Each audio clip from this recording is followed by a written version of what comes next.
Vivimos en un mundo en constante cambio que usted merece entender, porque es imposible interpretar la realidad que vivimos sin conocer cada uno de sus colores. Porque muchos son los tonos de la actualidad. Presentamos Matices. Una producción de Noticias Monumental.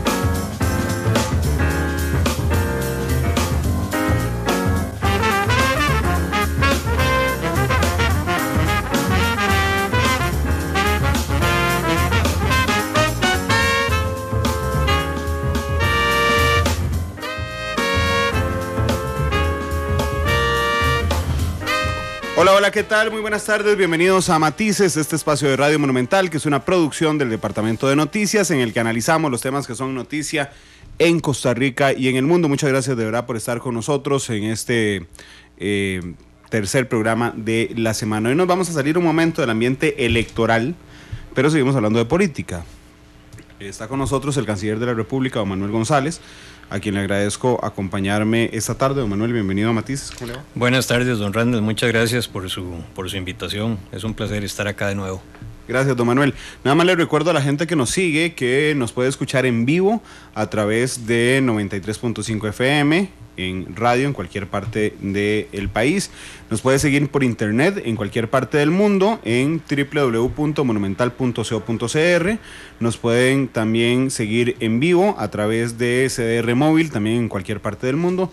Nos pueden observar en vivo a través de Facebook Live, donde apenas arrancando, tenemos 40 segundos de haber arrancado. Ya 30 personas están con nosotros. Nos puede observar esta noche en Canal 2 a partir de las 8 de la noche y en reprise en radio a partir de las 10 de la noche, cuando se acabe la transmisión del Saprissa Herediano que tendremos esta noche. Don Manuel, hay una noticia muy importante de los últimos días que lamentablemente, digo lamentable por la trascendencia, no por el resultado, ocurre a 2 días de las elecciones nacionales. Pero realmente había sido una noticia que habíamos esperado durante muchos años, que es la resolución final ya inapelable de la Corte Internacional de Justicia de La Haya respecto a 2 procesos fundamentales. Los últimos 2 entiendo que tenía Costa Rica pendientes contra Nicaragua, Manuel. Sí, señor. En realidad 3, don Randall. Y le voy a explicar por qué. Bueno, uno de ellos era el monto de la indemnización que tiene que pagar Nicaragua a Costa Rica en virtud del daño ambiental causado por la invasión militar y todos los árboles que cortaron para la apertura de 3 caños o canales artificiales en la zona de Isla Portillos. El otro es un juicio que inició en el 2014 para que la Corte fijara los límites marítimos entre los 2 países, tanto en el Pacífico como en el Caribe. Y el otro es uno que se presentó en enero del 2017 sobre la titularidad, soberanía o propiedad, como lo queramos llamar, de la playa frente a Isla Portillos. Desde el punto de vista de Costa Rica, eso ya era un tema zanjado, decidido en la sentencia a nuestro favor también de diciembre del 2015, pero recordemos que a finales del 2016 nos dimos cuenta de que Nicaragua había instalado nuevamente un puesto militar en esa playa, en territorio que hemos considerado costarricense. Esos 2 juicios, el de límites marítimos y el del puesto militar, Costa Rica pidió que se acumularan en uno solo y entonces se dictó una sola resolución, pero iniciaron como 2 casos separados. Entonces en realidad son 3. Son 3 resumidos en 2 sentencias. Sí, señor. ¿Le parece si hablamos primero de la liquidación económica del tema de Isla Calero? Porque, vamos a ver, canciller, nos dimos cuenta muy temprano. Por supuesto, la sentencia se leyó a las 3 de la mañana, cuando arrancamos la emisión del viernes a las 5:30. A mí me preocupó un poco las primeras reacciones, luego empecé a matizar mi posición, en el sentido de que vi a un ex vicecanciller, Carlos Roberts en particular, que puso en Facebook: el monto no importa, quedó ratificado que hubo daño ambiental. Y yo pensé, bueno, eso quedó ratificado desde diciembre de 2015. Así es que yo no lo veía como un plus adicional. Lo que me preocupaba es que Costa Rica había pedido 6,7 millones de dólares, que Nicaragua había ofrecido $188,000 y que la Corte autoriza el pago de $378,000, un poquito más, 378,980, si no me falla la memoria, que es muy cercano a Nicaragua y muy lejano de la pretensión nacional. Claro, bueno, cercano entre comillas, don Randall, porque es el 100% superior a lo que pidió Nicaragua. En esto vamos a ser muy, muy sinceros. Obviamente Costa Rica pretendía más y no nos resulta de total agrado el monto que nos dieron, pero también lo importante es que hubo la condena a un monto que ya es cierto, que tiene fechas de pago, que es una nueva orden del tribunal, que ya no está sujeto a ninguna negociación, como originalmente nos lo había indicado en la sentencia de diciembre del 2015. Y por otro lado, y ahora dentro del monto que nosotros habíamos solicitado, pues la soberanía del país, sin duda alguna, no vale ni $1, ni $400 millones, no tiene precio. Aquí lo importante es que también se le presenta una oportunidad a Nicaragua de cumplir de buena fe una orden, un mandato de la Corte Internacional, y de que podamos con Costa Rica ya dejar saldado ese capítulo. En la indemnización que nosotros solicitamos, hay dos grandes componentes. Número uno es propiamente el daño ambiental. Bueno, ¿cuánto cuesta todo el destrozo que se hizo en esa zona? ¿Cuánto cuesta los 300 árboles, algunos de ellos centenarios, que tiraron, que cortaron? La inestabilidad que generaron en el terreno al haber abierto estos caños en una zona que es un humedal internacional, sujeto a una convención internacional de humedales como es Ramsar. O sea, esto no es el patio de mi casa. O sea, es un sitio importante, protegido por ciertas condiciones también ecológicas. Bueno, lo que vale es el costo de la madera, se pregunta uno, ¿no? El palo ahí botado, ¿cuántas pulgadas cúbicas vale esa madera? Que era un poco lo que pretendía Nicaragua. Costa Rica, con un trabajo que nuevamente quiero agradecer y reconocer de la Fundación Neotrópica, presentó una estimación tomando en consideración varios aspectos, una metodología que toma en cuenta la función de esos árboles en esa zona, para la flora, para la fauna, el oxígeno, el hábitat que existía ahí, que fue destruido. Entonces, y proyectado en el tiempo, porque eso va a tomar años en volver a la situación anterior al destrozo realizado por Nicaragua. La Fundación lo proyectó a 50 años. Y sacó una estimación prudente. Inclusive 50 años es un plazo prudente, porque como le digo, hay árboles que se calculaba que tienen 150 o 200 años. Bueno, la Corte aceptó algunos de esos elementos de la metodología de la Fundación, no la totalidad, y no aceptó el tiempo, la proyección del tiempo. Entonces nos redujo sustancialmente el monto de la indemnización directa por el daño ambiental.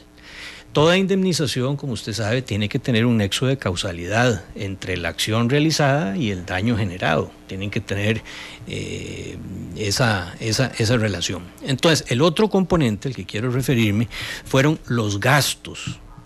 Los gastos que tuvo que pagar Costa Rica propiamente por dos cosas: mitigar ese daño ambiental y prevenir que se hiciera más grande, que se continuara dañando la zona.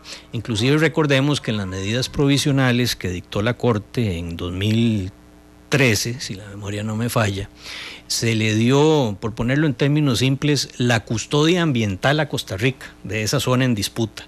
Sí. Nosotros hacíamos inspecciones regularmente, informábamos a la Corte, hicimos visitas con funcionarios de la Convención Ramsar, incurrimos en gastos importantes para cerrar uno de esos caños en abril del 2015, tuvimos que licitar un avión privado de que tuviera la capacidad para levantar unas pacas y llevarlas ahí de 900 kilos de arena, que fueron como 60 pacas, tuvimos que desplazar funcionarios del Ministerio de Seguridad Pública, del MINAE, Desde que se inició la invasión en el 2010 debimos de iniciar la construcción de unos albergues para tener personal ahí en la zona.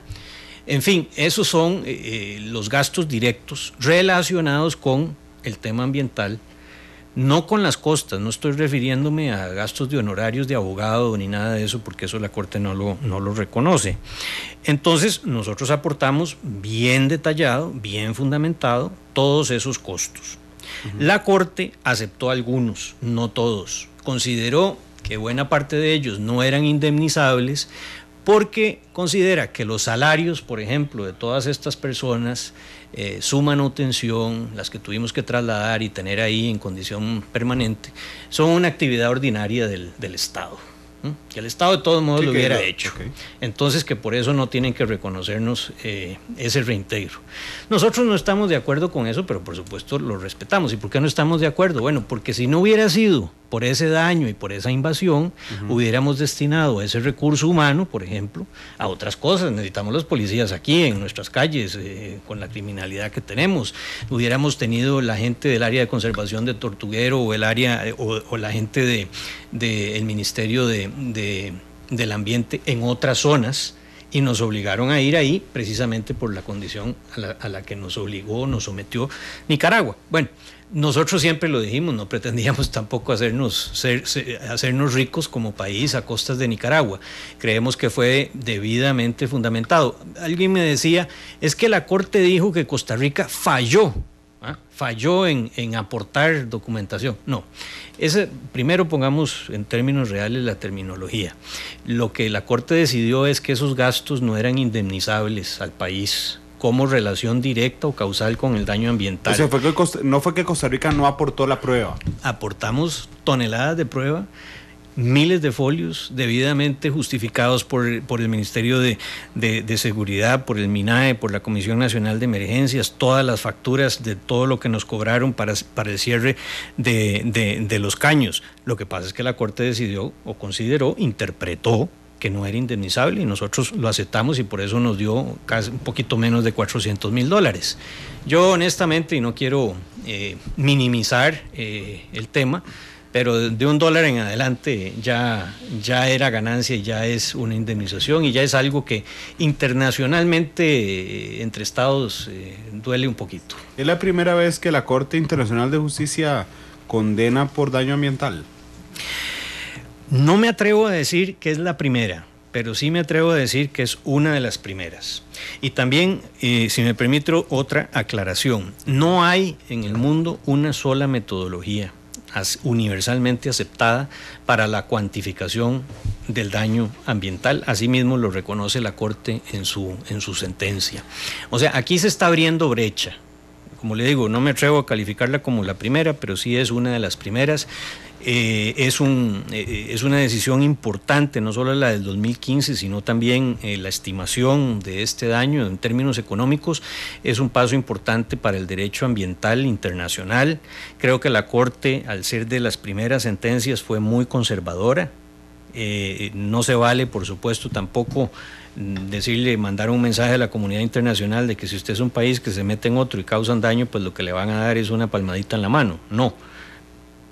Pero hay que esperar en otros casos donde la Corte asuma posiciones más contundentes. Pero realmente, y de nuevo, no es minimizarlo, ni mucho menos, era un caso importante para nosotros y sobre todo para cerrar una etapa, pero el más importante, el más trascendente, y lo abordamos cuando usted quiera, don Randall, es el de los límites marítimos. Sí, sin duda alguna. Ahorita vamos a llegar a ese, canciller, pero vamos a ver, ciertamente le pregunto ya ahora que es inapelable y que Costa Rica admite, por supuesto, la sentencia de la Corte Internacional de Justicia. ¿Usted cree que la Corte falló en calcular o valorar más bien, el intangible ambiental que significaron los hechos que generó Nicaragua? Creo que tenemos que ser sinceros en el sentido de que aspirábamos a más. Documentamos un reclamo mayor, La prueba es suficiente y contundente. No lo quiero poner en términos ni mucho menos de un error de la Corte, porque no lo es un tema susceptible de interpretación, pero sí lo puedo poner en términos de que fue en extremo conservadora. Don Manuel, iba a decir que usted es muy diplomático hasta que me acordé que es el canciller. Hay un montón de comentarios en redes sociales. Dice Mula de Carga: ¿qué argumentó la Corte, don Manuel, para desvirtuar los elementos de juicio que aportó Costa Rica por medio de Ramsar? Bueno, mire, la sentencia, pues por supuesto ya es pública y dichosamente el mismo lunes ya yo la tenía en mi escritorio. Inclusive puse unas fotos ahí que es parte de la historia del país, ¿verdad? Estos documentos, puse unas fotos ahí en mi Facebook. Es como tener el Tratado Cañas-Jerez. Pues sí, y está modificado el Tratado Cañas-Jerez por esta sentencia. Pero me refiero a esa importancia histórica. Es como que hoy aquí a la mesa ya ha traído el Cañas-Jerez. Bueno, si me permite, don Randall, y usted creo que da ahí en el clavo. El 2 de febrero del 2018 creo que va a ser un día que es verdaderamente histórico y que va a ser incorporado y debería ser incorporado en los libros de texto del Ministerio de Educación en lo que se refiere a los otros países vecinos y la manera en la que están delimitados esas fronteras, tanto terrestres como marítimas. Es que el mapa de Costa Rica cambió. El mapa de Costa Rica cambió y cambió a nuestro beneficio. O sea, Costa Rica está más completa, es más grande, pero no se trata solo de la grandeza territorial, sino de la grandeza de espíritu y de la grandeza de sus argumentos, porque logramos demostrarle a la Corte que teníamos razón. Y no solo eso, la Corte, no estoy diciendo que al 100% nos hubiera dado las líneas de frontera que nosotros pedimos. Hay algunas variaciones, pero son menores. Aquí no era de que si nos lo daban el 100% nosotros ganábamos y si no nos daban el 100% perdíamos. No, límites existen, lo que había era que fijarlos y son mucho más cercanos a lo que Costa Rica argumentó y demostró que a lo que Nicaragua pretendía. O sea, cambiaron para bien. Para bien. Sí, podríamos resumir que cuando estudiemos, cuando mis nietos estudien en la escuela, seguramente vendrá Límites Costa Rica-Nicaragua, Tratado Cañas-Jerez, Corte Internacional de Justicia de La Haya. Sin duda alguna. 2 de febrero de 2018. Canciller, las costas, ¿cuánto le costó a Costa Rica estos procesos desde 2010 hasta 2018? Bueno, hago énfasis en eso que usted acaba de decir, desde el 2010 hasta el 2018. Todos hemos tenido, si lo desmenuzamos, 5 procesos. Los 5 los hemos ganado. El partido va 5-0. ¿No va 4-1? No, va 5-0. Va 5-0. El de la trocha también lo ganamos. ¿Pero nos probaron daño ambiental? No, el punto principal de ellos era eso, de si Costa Rica había incurrido en daño ambiental con la construcción de la trocha, y se demostró que no. Lo que la Corte dijo fue que es deseable que en casos similares los países se informen previamente y tener un estudio de impacto ambiental, pero no nos condenaron ni mucho menos. O sea, el punto principal que tenía que probar Nicaragua, que era la existencia precisamente del daño ambiental, no lo logró demostrar. ¿Cuál era la pregunta? Perdón, don Randa. Que las costas de 2010 a... bueno, las costas. Bueno, los honorarios que Costa Rica ha pagado en totalidad por todos los juicios iniciados desde el 2010 hasta el 2018 anda en un monto alrededor, no tengo los centavos, pero con mucho gusto se lo mando, de alrededor de $6 millones.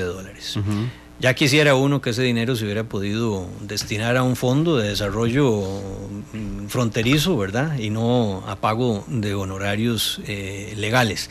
Sin embargo, déjeme decirle, si me permite la aclaración, de que en este tipo de casos, en este tipo de procesos, el monto del que le estoy hablando, si bien es muy importante, es muy bajo en comparación a lo que le ha costado a otros países. Por ejemplo, yo he oído de situaciones en las que se han pagado hasta $25 millones simplemente para discutir un tema, por ejemplo, de la competencia de la Corte, claro, sobre un punto. ¿Y por qué esto nos ha salido relativamente más barato? Bueno, porque nosotros como país tomamos la política de no contratar bufetes. Contratamos abogados especialistas en su condición personal de expertos, claro, y según la naturaleza del caso.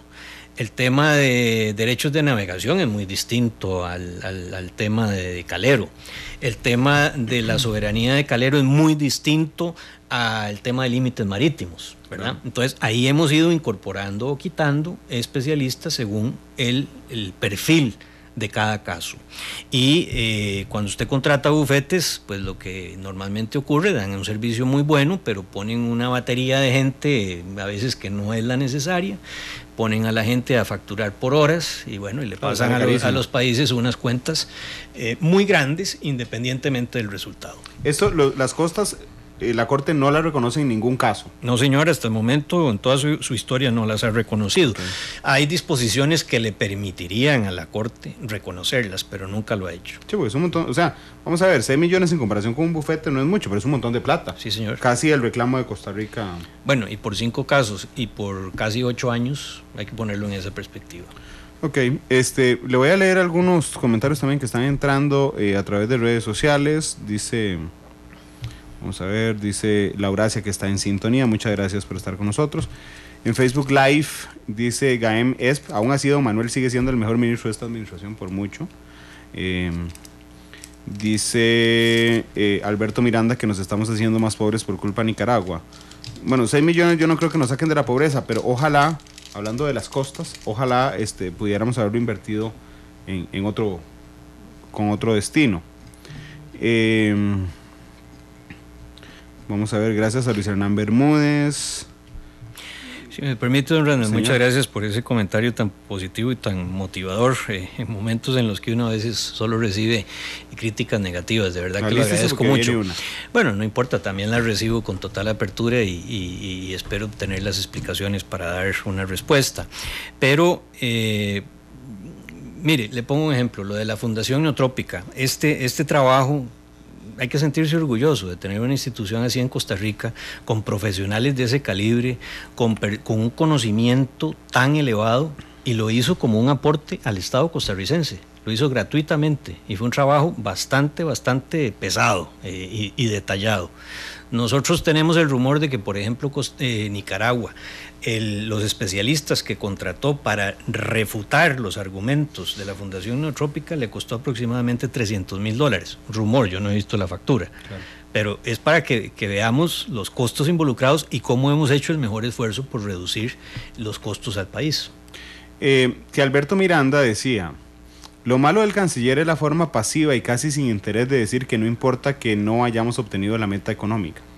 No, como lo dije ahora al inicio, no pretendo minimizarlo ni mucho menos, y lo dije con toda claridad en el sentido de que no estamos conformes, que aspirábamos a más, por supuesto, y que demostramos efectivamente que los 6.7 millones estaban justificados. Y le voy a decir por qué ese trabajo se hizo con tanta minuciosidad y nos sentíamos, digamos, conformes con todo lo que presentamos. Porque en mayo del 2016, cuando le presentamos este reclamo a Nicaragua, sabíamos que existían unas altísimas posibilidades de que Nicaragua no lo aceptara y de que tuviéramos que volver a la Corte. Como la misma sentencia le había dicho, les doy un año para que se pongan de acuerdo y si no regresan. Entonces nosotros no podíamos ser tan poco serios de presentarle una cosa a Nicaragua y después presentarle otra cosa a la Corte, ¿verdad? La misma justificación y las mismas pruebas que presentamos en Nicaragua se las presentamos a la Corte, pues en un formato jurídico, en lenguaje jurídico, como corresponde ante esa Corte. Por eso hicimos un trabajo serio, pero bueno, uno nunca puede estar confiado, y esto es lo que pasa cuando uno somete a la decisión de un tercero imparcial la interpretación de elementos que le pueden perjudicar o beneficiar. Alguien me decía ahí, yo no tengo evidencia sobre esto, pero me lo comentaba, me dice, tal vez fue que la Corte le dio muy poquitico en la parte de la plata, pero es que nos dio mucho en el tema marítimo, sí. Entonces como una forma de compensar. Bueno, esa es una interpretación de esa persona, no es que yo le esté avalando, pero es una interpretación. Es una interpretación interesante, canciller, porque vamos a ver, yo entiendo que usted no pueda sostenerlo eso con total seguridad, pero siempre se ha dicho que la Corte Internacional de Justicia siempre busca ser muy salomónica, y tenemos recuerdos frescos de esa actitud. El caso de Colombia-Nicaragua es uno de esos, el caso de la trocha es uno de esos, donde nos da la razón entonces pero le mete ahí como para que Nicaragua no se sienta, digamos, tan condenado, como para que los medios nicaragüenses tengan un titular que sacar diferente al que sacamos Costa Rica, que eso pasa siempre, por cierto. Sí, señor. Así es que, bueno, pareciera que la Corte es bastante salomónica por experiencia. Aquí me está recordando una muy buena fuente, que si hay un par de casos ambientales anteriores en la Corte Internacional de Justicia, uno muy viejo, 1937, de hecho, el caso Trail Smelter, Canadá contra Estados Unidos, que es uno de los antecedentes que existen en este tema, y creo que hay un par más. Un caso de contaminación por pruebas nucleares en los 70s, hay un caso de Ecuador particularmente, contra una petrolera, pero bueno, dice... Pero por eso yo le hacía la aclaración, don Randall, de que yo no me atrevía a decir claro, que era el primero. De hecho, no tengo la sentencia, así que no sé si los condenaron a pagar el daño ambiental. Lo que sí sé es que es el más reciente, eso sí. Sí, dice Esteban González, que está en sintonía de Matices en el carro. Dice Pablo Agüero, felicidades canciller. Dice Norman Odio, que nos está escuchando desde Nefi, esto es en Utah, en Estados Unidos. Emanuel Hernández dice, muy buena labor del canciller, aunque siempre se puede mejorar. Es parte de los comentarios que tenemos esta tarde. Daniel Arce dice, saludos desde Wisconsin, en Estados Unidos. Jair Cordero dice, si en honorarios gastamos cerca de 6 millones de dólares, ¿por qué no se pidió a la Corte nos reconociera eso? Eso fue porque sabíamos que por jurisprudencia no lo iba a hacer. Sí, no lo ha dado nunca la Corte, el reconocimiento de costas personales o procesales. ¿No? Sí, es una lástima. Es una lástima, claro, porque esto, si las diera, sí, y sabiendo que son costos elevados, pues pondría a los países un poquito a pensársela más antes de recurrir a demandas, por ejemplo, temerarias, que también las ha habido, ¿verdad? Este comentario de que se puede mejorar, por supuesto que se puede mejorar y mucho, y uno de los elementos en los que puede mejorar mucho la política exterior del país es cuando Costa Rica realmente, pero realmente, se plantee, especialmente a nivel de la Asamblea Legislativa, el valor de la política y de la acción exterior del país y el recurso que debe asignársele a nuestra primera línea de defensa, que es precisamente a través de nuestros diplomáticos y de la política exterior y del fortalecimiento del derecho internacional. ¿Qué quiero decir con esto? No es posible, don Randall, que nosotros le pidamos peras al olmo y queramos una Cancillería de primer mundo asignándole el 0.3% del presupuesto nacional a la Cancillería, que además incluye en ese presupuesto todas las cuotas que tenemos que pagar a los organismos internacionales a los que pertenecemos, ejercicio que mi sugerencia respetuosa a la próxima administración es que lo haga constantemente, de revisar en cuáles organismos realmente vale la pena pertenecer.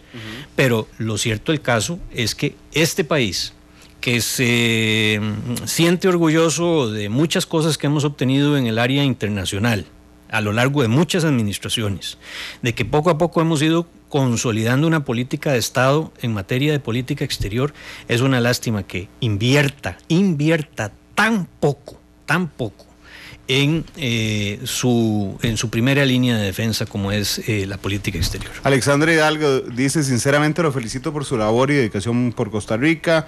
Artur Madrid dice, Randall, esta entrevista en estos momentos es parte de la campaña del miedo.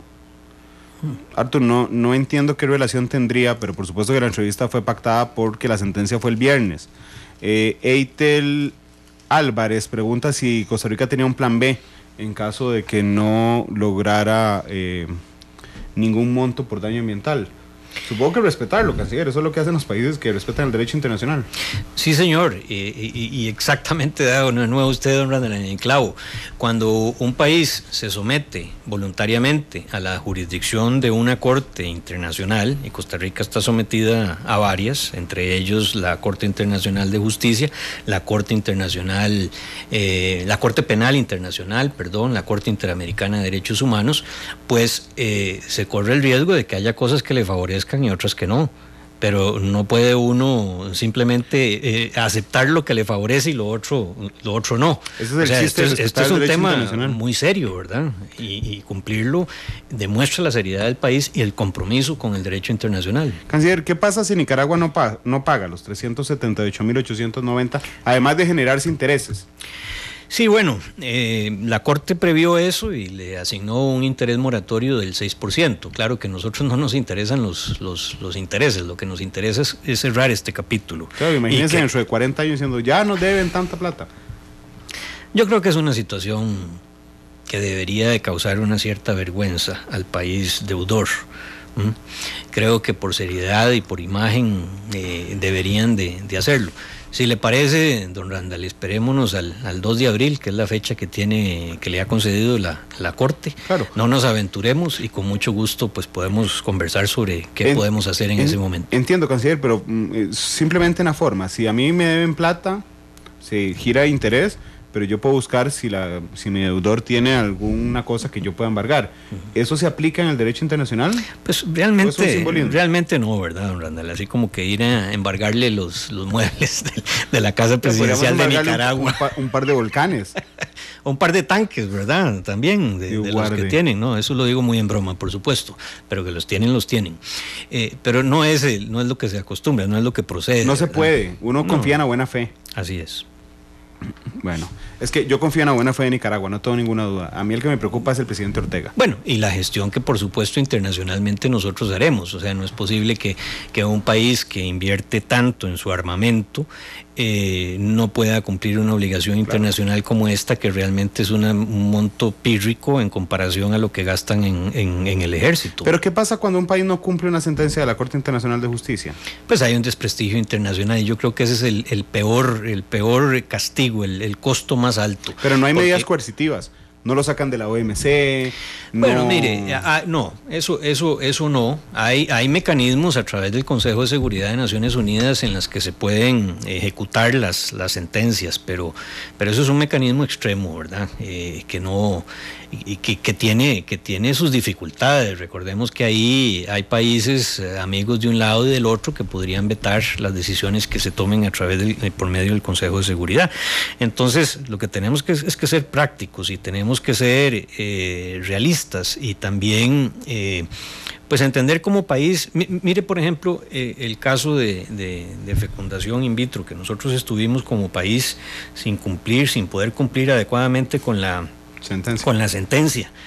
Y los países nos preguntaban, ¿y cuándo van a cumplir? ¿Y qué están haciendo? Y uno, o sea, llega a sentirse incómodo y sobre todo cuando la decisión o la solución final no le corresponde a uno como canciller. Pero mi labor y mi responsabilidad, y quien me suceda, pues la mayor responsabilidad que tiene es ser la imagen y la voz en el mundo de Costa Rica, y tiene que ser una imagen limpia, fuerte, consolidada y respetada.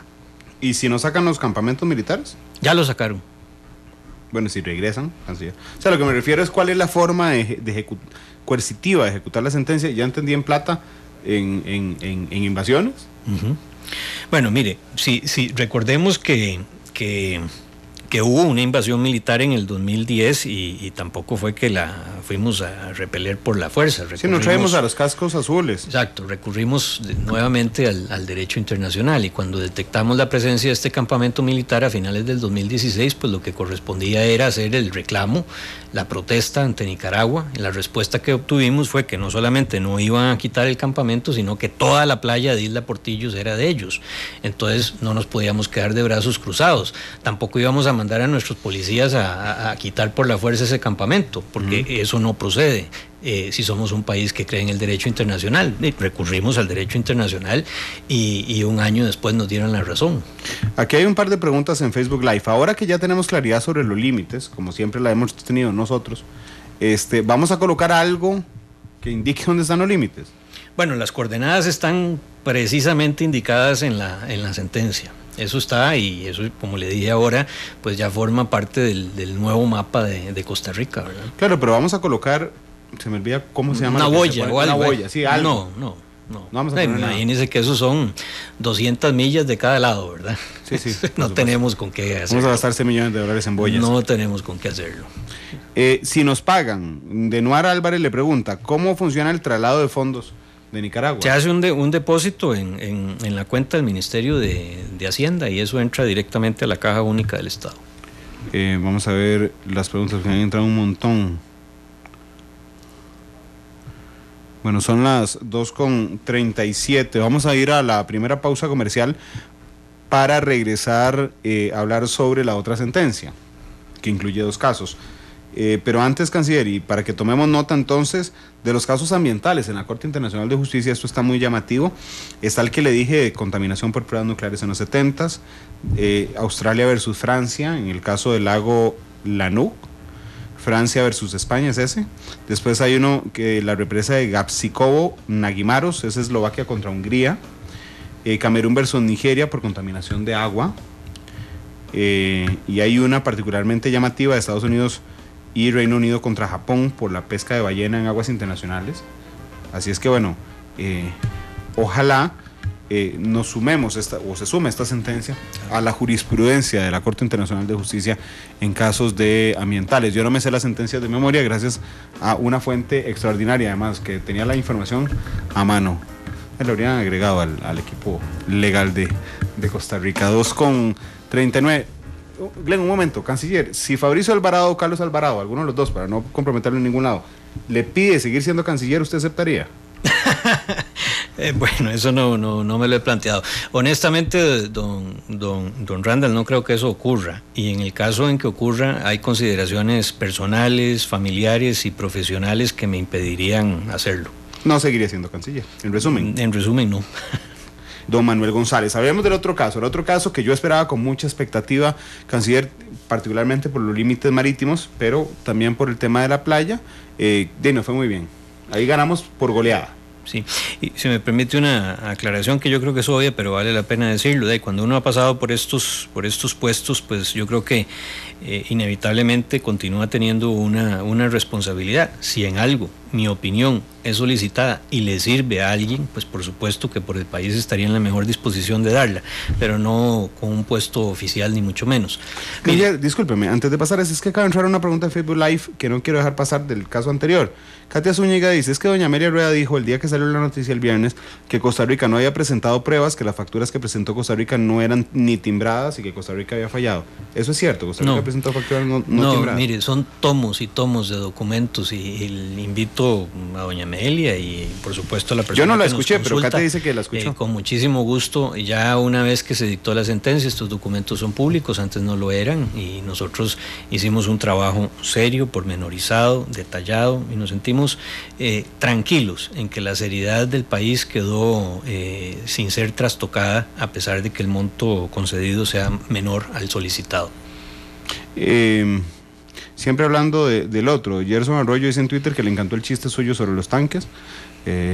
Adolfo dice, la Corte Interamericana reconoció hoy notificó la relación innegable entre la protección del medio ambiente y la realización de otros derechos humanos en la opinión consultiva 023 OC 23/17. Así es que bueno, muchas gracias. Ahí está otro tema que va enriqueciendo, digamos, la jurisprudencia internacional. Ahora sí, canciller, tema de límites marítimos, nos fue muy bien. Sí, nos fue muy bien. Tal vez si me permite recordar un poco el antecedente de este caso. Creo que fue por ahí del 2012 o 2013 que Nicaragua empezó a promover, dar en concesión varios bloques, varios sectores para la exploración y eventual explotación de gas y petróleo, tanto en el Pacífico como en el Caribe. Costa Rica consideró que parte de esos bloques, no todos, pero parte de ellos, estaban en territorio marítimo que tradicionalmente había sido costarricense, a pesar de que no teníamos un tratado de límites. Intentamos, con ocasión de ello, negociar un tratado de límites por medio de una comisión que existe en Naciones Unidas. Nicaragua no lo vio viable, no lo quiso hacer, y por lo tanto, en virtud de que no solamente se estaban promoviendo dar en concesión, sino que inclusive se hablaba de contratos que estaban por firmarse con una empresa noruega, pues no nos quedó más que recurrir entonces a la Corte para que nadie pudiera alegar derechos de buena fe, contratos firmados, ¿verdad? Entonces ese fue el origen, porque alguien puede decir, no, es que Costa Rica a cada rato presenta juicios. No, es que es para defendernos. Nosotros no somos agresores, no andamos en este negocio de presentar juicios. Claro, nosotros tenemos que defendernos. Pero ese fue estratégico, porque necesitaban llevarlo antes de que cualquier empresa firmara un contrato. Claro. Entonces, por eso la inteligencia es tan importante, canciller. Se dieron cuenta por inteligencia diplomática, por inteligencia Así diplomática. Sí, señor, así es. Por eso es que no podemos quitar embajador de Nicaragua. Bueno, ya será la decisión del que siga. Lo importante es que la Corte nos dio la razón en el sentido de que muchos de esos bloques efectivamente estaban en territorio marítimo que es costarricense y que ahora está debidamente señalado con sus coordenadas, con su línea limítrofe claramente establecida con esta sentencia del viernes pasado.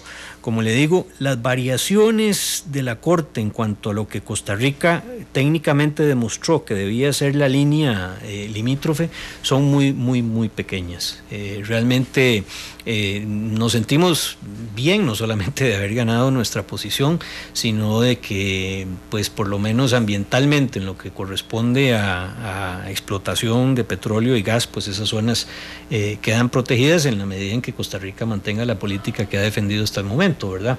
Que cualquier gobierno la podría cambiar, eso tenemos que ser claro. Pero la podría cambiar siendo, digamos, un negocio costarricense. Claro, eso es territorio nuestro, eso está claro, y sobre todo yo no soy técnico en esa materia ni tengo los estudios, pero de lo que he escuchado, sobre todo en el Mar Caribe, es donde más riqueza de ese tipo de recursos podría existir. Canciller, lo que le podríamos embargar a Nicaragua son unas buenas carreteras, dice don Rafael Mora, también a través de Facebook Live. En términos generales, Nicaragua ya pasó las elecciones, es decir, hay Daniel Ortega para rato, y la situación está calma en Nicaragua. ¿Usted cree que esto ayude a que ya pare la demanditis del gobierno de Nicaragua? Yo espero que sí.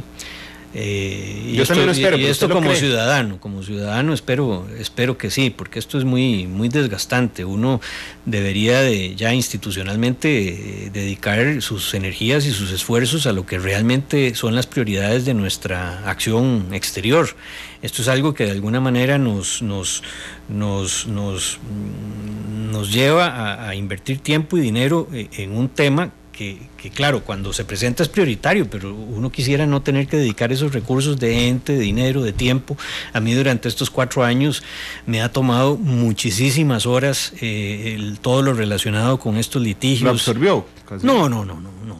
No, yo siempre tuve claro, y lo dije en algunas ocasiones, don Randall, yo no quería ser recordado, si es que alguien me recuerda después del 8 de mayo, como el canciller de los temas de Nicaragua, ni mucho menos. No, la agenda es amplísima. Este es un tema más, muy importante, pero es un tema más. Yo entiendo que es un tema más, pero realmente durante los últimos años, las relaciones internacionales costarricenses se han nicaragüizado bastante.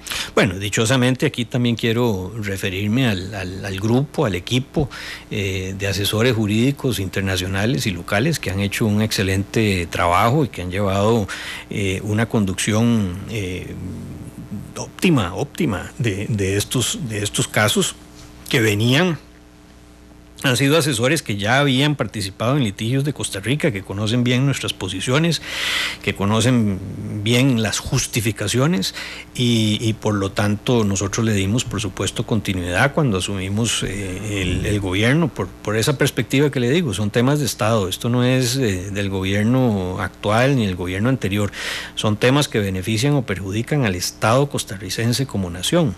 Y no diría que me absorbió ni mucho menos, por lo menos he tratado de incursionar en muchas otras áreas, pero sí ha sido un tema muy importante. Dice Javier Sancho, el ex embajador de Costa Rica en Nicaragua, excelente trabajo de la Cancillería y de los equipos jurídicos y diplomáticos. Felicitaciones al ministro Manuel González, a la gente, que es el embajador Edgar Ugalde. Lo más importante es la recuperación de nuestro mar, la protección ambiental y la defensa de nuestra soberanía. Creo que lo resume bien, ¿no, Javier? Sí. Ahí en los 3 aspectos que ganamos. Lo económico está por verse, porque en Nicaragua dicen, firmar me harás pagar jamás. Bueno, don Javier es una persona que aprecio mucho y con una gran carrera diplomática, y creo que dio en el clavo en ese resumen, en ese tan sucinto que hace sobre los temas importantes. Saludos a Gilberto Valencia, productor ejecutivo de Noticias Repretel, que hoy sí nos acompaña en sintonía. Canciller, le voy a cambiar el tema de un solo golpe. Claro. Del Estado costarricense, ¿quién es el que jurídicamente tiene la relación con la Corte Interamericana de Derechos Humanos? El presidente y la Cancillería, Presidencia y Cancillería. De hecho, cuando los hemos visitado, lo hemos hecho en conjunto. Ahora no más que se inició el año judicial, participamos el señor presidente y yo, pero el presidente en esa materia, pues por supuesto que no tiene que pedirme mi opinión, ¿verdad? Claro, pero digamos, las comunicaciones oficiales a la Corte Interamericana, las respuestas, no sé si Costa Rica ha demandado en algún momento, digamos, como las acusaciones. Sí. ¿Eso lo hace la Cancillería o la Presidencia de la República? Sí, no, lo hemos hecho con la Cancillería. De hecho, usted recuerda que hay algunos casos que están pendientes. Claro. Hay uno muy importante, muy importante, que debería ser resuelto relativamente pronto. No sé si antes de dejar el gobierno, pero muy pronto, que es el conocido caso Amrain, ¿verdad? Que tiene que ver con el tema de la doble instancia en materia penal, ¿verdad? Eso está... ¿Con la apelación y casación? Sí, eso está en discusión nuevamente, y bueno, la Cancillería sirve como agente, somos el lugar para notificaciones. En otros casos en el pasado había sido la Procuraduría. Sí. En este caso nos pusimos de acuerdo con el grupo jurídico que no es el mismo del de la Corte Internacional de Justicia, y se ha hecho un gran trabajo con gente aquí en Costa Rica y en Cancillería, y en este caso lo hemos hecho a través nuestro. ¿En esta administración? En esta administración. Porque lo que quiero preguntarles es esto. Costa Rica sabía desde noviembre, es cierto, que estaba resuelto el tema de matrimonio, no resuelto, pues es una opinión consultiva, que estaba, bueno, sí, resuelta ya la respuesta a Costa Rica. Yo no lo conocía. Yo lo conocí el 9 de enero, estando en Consejo de Gobierno. La señora vicepresidenta y yo nos sentamos a la par por orden, ¿verdad? Por orden jerárquico, son el presidente, vicepresidentes, canciller. Sí, señor, así es. Y bueno, ella me enseñó ahí casi al final del Consejo de Gobierno la parte resolutiva de la consulta. Ahí fue cuando yo me enteré de la resolución, ¿verdad? Que estuviera o no desde noviembre. ¿Ella estaba notificada? No, tenía una copia. Bueno, la Cancillería es la que estaba notificada. Sí, así es. En el momento en que Cancillería fue notificada oficialmente, ¿verdad? Nosotros lo remitimos a la Presidencia de la República. No solo ahí, sino también al Tribunal Supremo de Elecciones, a la Asamblea Legislativa, en fin, a varias autoridades en el país. Usted no sabía que se había resuelto, o sea, no, evidentemente no sabía cómo habían resuelto, no. Pero usted sabía que se había resuelto ya. No, hasta el 9 de enero. Hasta el 9 de enero. Le pregunto, entonces, creo que la respuesta es obvia, pero necesito preguntarse a la canciller si Costa Rica negoció, se comunicó, le pidió a la Corte Interamericana de Derechos Humanos que notificara antes de las elecciones nacionales. A través de lo que yo conozco de Cancillería, no. Y eso se lo puedo asegurar, de lo que a mí me consta, por supuesto. Vamos a ver, yo le iba a pedir una valoración general, pero creo que se me adelantó cuando dijo que la mayor preocupación era justamente la poca inversión que tenemos sobre el cuerpo diplomático costarricense. Yo lo noté particularmente, canciller, en la cobertura de las elecciones hice una lista de todos los consulados para ir calculando a qué hora habría cada uno, ¿verdad? Y entonces cuando empezamos a contactar a la gente en Europa, en Asia, dije yo, suave, aquí en este mapa hay un hueco enorme. El hueco enorme es África. Ningún tico en África pudo votar porque no hay representación diplomática en África en ningún lugar, canciller. Bien.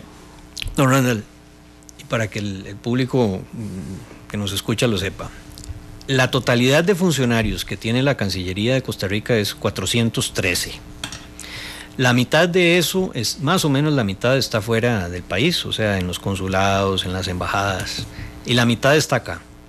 De la mitad que está acá, más o menos 135 son de servicio civil, o sea, no son diplomáticos, ¿verdad? Es principalmente, cumplen una gran función, pero están más que nada en la parte administrativa y dándole soporte, por supuesto, en gestión administrativa a los que están afuera. ¿Qué le quiero decir con esto? Más o menos, en números, 200 funcionarios defienden a Costa Rica en el mundo. Y usted sabe que esos 200 no están siempre a tiempo completo, porque algunos están incapacitados, porque están de vacaciones, porque no se ha llenado esa plaza, está en proceso de nombrarse alguna persona, o porque están rotando al servicio interno y no están allá. Entonces, yo no tengo el número exacto, pero diga que en tiempo completo son más o menos 160 o 170. Pero además de eso, hay que tomar en cuenta que nuestras embajadas y consulados, a veces la gente piensa que es como antes, que había como 10 personas y agregado de esto y agregado del otro, y cultural y turístico, y nada de eso existe. Lo más que llegamos es un cónsul y un asistente o un embajador y un ministro consejero. Hay excepciones, por supuesto. Hay, por ejemplo, en la ONU son 5 o 6 personas, deberíamos de tener más, pero hay más personas. Pero la mayoría están con muy poco personal para hacer realmente el trabajo que deberían de hacer, y especialmente el trabajo que les hemos encomendado en esta administración. Yo me he metido mucho en algo que llamamos la diplomacia económica. Yo quiero que todos los centros diplomáticos de Costa Rica, embajadas y consulados, sean promotores de nuestras exportaciones y promotores de inversión extranjera hacia el país, y en una tercera etapa promotores de nuestro turismo. Digo en una tercera etapa porque nos falta ese convenio, pero tenemos convenio con CINDE, tenemos convenio con Procomer, y el de Procomer ha funcionado bastante bien. El diplomático la diplomacia no es la diplomacia tradicional. Al país hay que promoverlo, hay que salir de las embajadas, hay que ir, meterse en las cámaras, dar foros, dar conferencias, llevar empresarios a esos destinos. En fin, hay que moverse, porque el resto del mundo se está moviendo y nosotros no podemos quedarnos cruzados de brazos, como digo así muy popularmente. No puede quedarse ahí el embajador cruzado de brazos esperando a que entre la mosca a la embajada, ¿verdad? Entonces, en eso hemos profundizado mucho para multiplicar, con el apoyo de Procomer, utilizar nuestros diplomáticos también para una gestión comercial o económica. Eso ha sido uno de los reconocimientos de Procomer. Hace algunos meses hice un programa con Procomer y estaban muy felices de eso. Sí, señor, ha dado muy buenos resultados. Se ha sembrado una buena semilla y ojalá, con todo el respeto, pues se le logre dar continuidad, ¿verdad? Canciller, pero un día de estos, el día de las elecciones, el sábado, hicimos un contacto con el cónsul general en Australia para que nos contara cómo abrió la mesa y algunos otros detalles. Y entonces nos estaba contando que también es recurrente, creo que se dice recurrente, bueno, no sé cómo se dice. Concurrente, gracias. Concurrente con Nueva Zelanda, la embajada de Australia. Y entonces le dije, de una manera muy inocente, don Max, ya votaron todo el personal de la embajada. Y me dijo, no, ahorita. Y entonces yo me imaginé la fila me dijo, somos 2. Sí, es él y otra muchacha. Es él y una muchacha, exacta. Esa es la representación costarricense en Australia. Así es. O sea, no hay una secretaria, un chofer, costarricenses. Imagínense que hay países que, dependiendo del tema en Naciones Unidas, tienen más funcionarios que toda nuestra Cancillería destinada a un tema. Qué increíble. Ni siquiera todo lo que cubren, a un tema. Por supuesto que son los países enormes y con muchos recursos. El otro día me decían que la embajada Australia en Indonesia tenía 300 funcionarios. O sea, prácticamente toda la Cancillería sí, costarricense. Pero con esto nos piden ser de primer mundo, y tenemos funcionarios de primer mundo, gente muy comprometida, pero las herramientas que tenemos son de quinto mundo. O sea, mandamos, si se puede usar la similitud, mandamos nuestros soldados sin casco, sin chalecos, sin botas, ahí a que vean cómo claro, se la juegan. Y eso no se vale, porque es la dignidad y la imagen del país. Más bien, y con todo haciendo un reconocimiento a nuestros funcionarios, se hace mucho con muy poco. Canciller, están preguntándonos si Costa Rica va a actualizar, cómo se hace la actualización, por ejemplo, de los mapas que están en internet y los que se usan en las escuelas para enseñar, y los mapas impresos con sí, la resolución de la Corte Internacional de Justicia. Sí. Nosotros inmediatamente el mismo viernes contactamos al Instituto Geográfico Nacional. Ellos, para entender las coordenadas que estaba anunciando la Corte, hicieron un trabajo rapidísimo. Pero la información que me dieron el viernes en la tarde es que más o menos en unos 10 a 15 días van a tener debidamente precisadas todas esas coordenadas para ir en línea de lo que usted me está preguntando. Pero hay una parte de su pregunta anterior que no se la contesté, y que es África. Sí. África es un continente que está compuesto por 54 países, y Costa Rica no tiene una sola embajada, nunca la ha tenido. Hoy, casualmente, juramenté a doña Marta Juárez primera embajadora de Costa Rica en el continente africano. Qué buen timing, tiene matices. Sí, en Kenia. ¿En Kenia? En Kenia, en Kenia. ¿Por qué en Kenia? Bueno, esa es una discusión. Si usted me pregunta dónde deberíamos de tener, pues son en muchos más destinos. Deberíamos de tener Marruecos, Egipto, en Addis Abeba, porque está la Unión Africana, en Kenia por las razones que le voy a dar ahora, en Sudáfrica, en Nigeria por la población que tiene. Pero no podemos, ¿verdad?, tener tantas. Vamos y dimos ese primer paso de bebé, pero finalmente llegamos a un continente de 1.2 billones de personas. ¿Por qué Kenia? Bueno, en Kenia, en Nairobi, es el segundo lugar en importancia para los organismos internacionales, perdón, el cuarto en importancia para los organismos internacionales de Naciones Unidas. Los primeros son Nueva York, Ginebra y Viena. En Kenia están los organismos que tienen que ver con temas de medio ambiente, está la Oficina de Naciones Unidas para África, y bueno, como sabemos, el tema de medio ambiente y lucha contra el cambio climático son ejes primordiales de nuestra política exterior. Entonces, a través de una relación bilateral con Kenia, también vamos a cubrir una parte multilateral muy importante para nosotros. ¿Por qué doña Marta? Bueno, doña Marta tiene, además de sus cualidades académicas y el manejo de varios idiomas, inglés, alemán, holandés, tiene 2 años aproximadamente de estar funcionando, trabajando ad honorem en condición de embajadora en misión especial, porque Costa Rica, a través del ministro don Edgar Gutiérrez del Ambiente, ostentaba la presidencia de la UNEA, la Asamblea de Naciones Unidas para el Ambiente.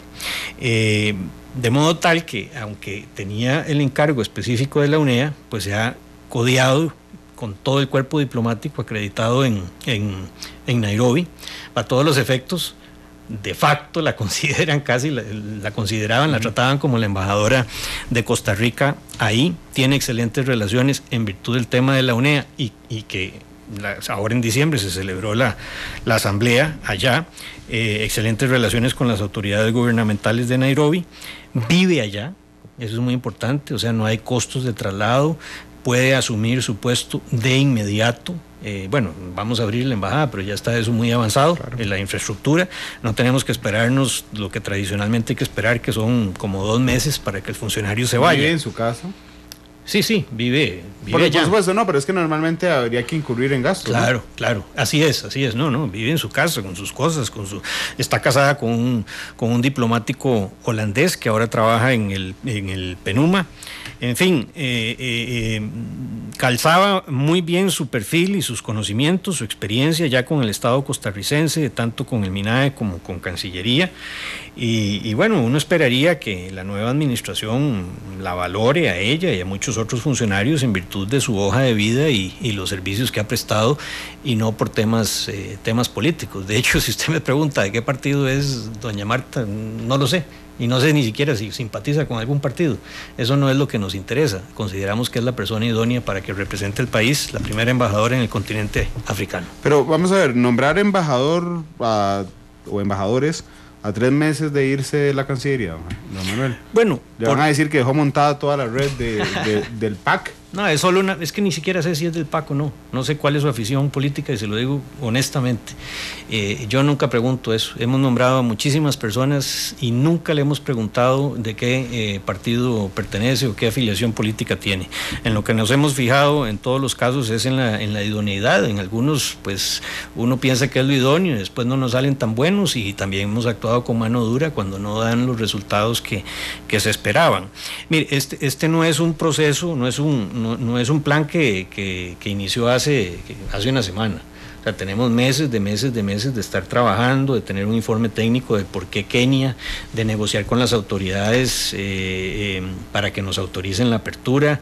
En septiembre, ya hace casi 6 meses, me reuní con mi colega Amina Mohamed, que es la canciller, donde le pedí, ya se había hecho la solicitud, que nos autorizara la apertura de la embajada. Después nos otorgaron el beneplácito, hacer el tema de presupuestos, encontrar el local, amueblarlo, en fin, esto lleva un montón de procedimientos que hubiéramos querido que esta decisión se tomara y se ejecutara hace muchos meses, porque hace muchos meses empezamos, pero precisamente por la importancia que significa para el país, y en esta línea también que hemos desarrollado, y lo digo, si me permite precisarlo, de abrir nuevos espacios geopolíticos en destinos no tradicionales para el país. Por supuesto que reforzamos nuestras relaciones bilaterales con nuestros socios estratégicos, la Unión Europea, algunos países en Centroamérica, Estados Unidos, pero hemos visto a otras partes del mundo, hemos visto que el mundo es redondo, ¿verdad? Y por eso lo dijimos desde el inicio, que queríamos ver a Asia-Pacífico, y hoy tenemos embajadas en Australia y en Indonesia, que queríamos ver a Asia Central, y tenemos embajada en Azerbaiyán y en Turquía, que queríamos ver hacia el Medio Oriente, y ya tenemos una embajada en Emiratos Árabes Unidos, y por primera vez vamos a tener una embajada en el continente africano. 6 embajadas en esta administración, la expansión geográfica más grande que ha tenido el país en nuevos destinos en muchísimas décadas, con 2 cosas: el mismo presupuesto y con las mismas personas. Como le dije, son 413 personas. Fue hace unos 3 años que nos asignaron, después de casi 10 años de no tener un aumento en las plazas, nos asignaron 3, y 3 para agregados internos, no para, que es el nivel más bajo, y para que trabajen en Costa Rica, no para ir al exterior. O sea, lo que hemos hecho es, en ese mapa, reacondicionar, redefinir, utilizar mejor el recurso humano que teníamos disponible, quitarle personal, sí, algunas embajadas que no justificaba tener 4 o 5 personas, y del mismo cuero sacar las correas. Me acabo de recordar a Rodolfo Pisa con ese dicho. No sabía que lo usaba. No, usa muchos, no es en particular. Don Manuel, ¿no van a nombrar más personal en estos meses? Vea, ese es un tema muy importante, y qué dicha que me mencione el tema del personal, y lo digo aquí con toda sinceridad. No me lo he preguntado cuál es el dolor de cabeza más grande que uno tiene como canciller, pero se lo voy a decir, por lo menos cuál ha sido mi experiencia.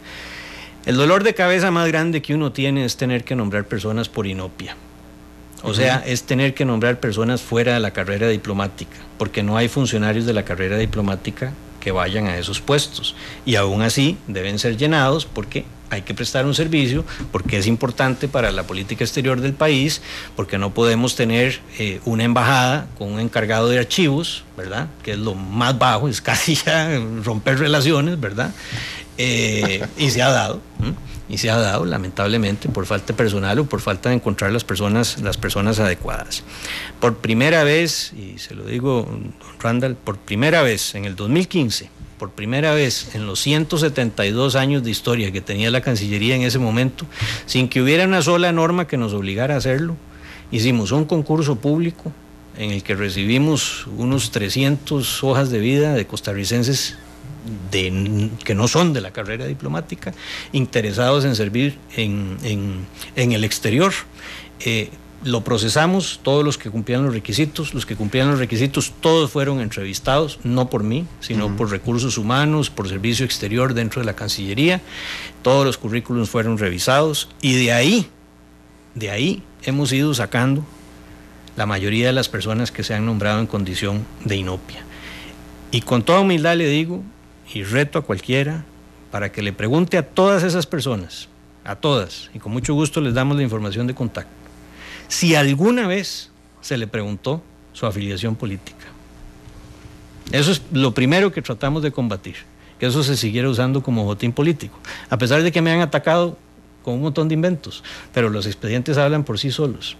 Y tan no teníamos las personas políticas, como lo trataron de decir, que también he retado o he pedido, con toda humildad, que revisen en los expedientes las fechas transcurridas entre la declaratoria de inopia y el momento en el que se nombró una persona fuera de la carrera diplomática.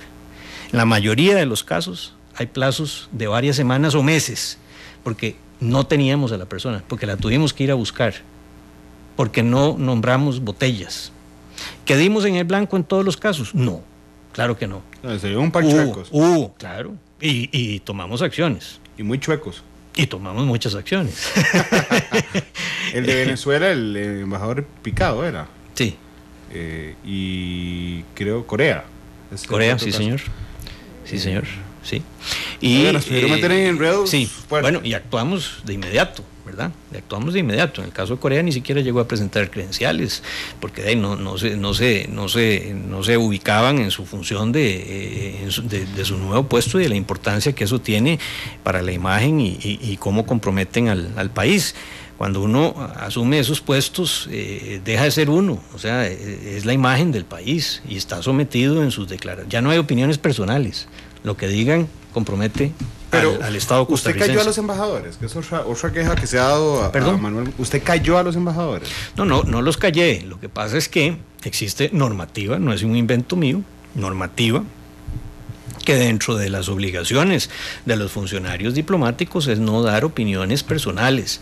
Lo que hicimos fue recordarles esa normativa, recordárselas, y por supuesto que ahora, como están las redes sociales y cualquiera pone fotografías y pone comentarios, y hay que ser muy cuidadosos en eso, es que es la imagen del país. Entonces les recordamos su obligación de que antes de hacer declaraciones que pueden comprometer al país, tienen que consultar con la Cancillería. Sí, pero no pueden hablar con prensa ni nada, entiendo. Hasta que consulten. No. Bueno, si consultan, exactamente. Es mejor pedir permiso que pedir perdón en este caso, porque compromete al país. Canciller, hablemos de Centroamérica. Me decía un colega centroamericano que él no sentía, por lo menos en esta administración, una fuerza de Costa Rica hacia el tema de la integración centroamericana, sino que era un tema que se mueve por inercia, pero no necesariamente que a nosotros nos interese. Hemos sido muy críticos del sistema de integración centroamericano. Creo que hemos sido el país que más ha llamado la atención sobre los cambios que hay que dar.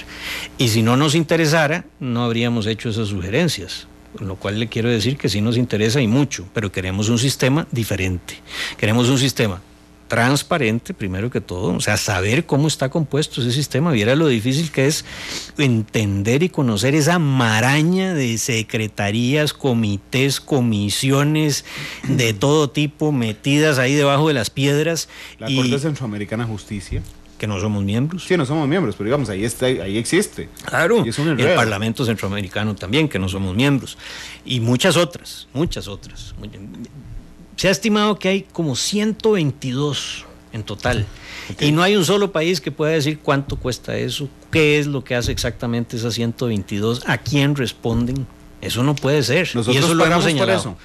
No en todos, no en todos los casos. Pero bueno, sí pero pagamos digamos, como para darnos una idea de cuánto gasta. A la Secretaría General, que en este momento es ocupada por el expresidente de Guatemala, don Vinicio Cerezo, Costa Rica paga, creo que son $300,000. ¿Al año? Al año. ¿No es mucha plata? Creo que son 300,000, sí, porque hubo un aumento hace 200 millones de pesos. Sí, más o menos, y por eso tenemos la responsabilidad de exigir cuentas. Y por eso queremos cuentas en cooperación, cuentas en salarios, a quiénes se contratan, cuál es la distribución geográfica a la hora de contratar en puestos de decisión. No estoy hablando de gente que subcontratan para la seguridad o la limpieza de las instalaciones del SICA, no, gente que puede tomar decisiones. Recuerde que suspendimos nuestra participación durante un semestre, provocado principalmente por aquella crisis de los migrantes cubanos y la falta de solidaridad de algunos países y especialmente también del sistema como un todo. Pero también aprovechamos ahí para señalar, hicimos un aporte muy, muy relevante cuando ejercimos nuestra presidencia. Aquí requeriría mucha explicación, pero una agenda priorizada fue fundamental. Hicimos una reunión con las secretarías más importantes aquí en Costa Rica para presentar el plan de trabajo costarricense.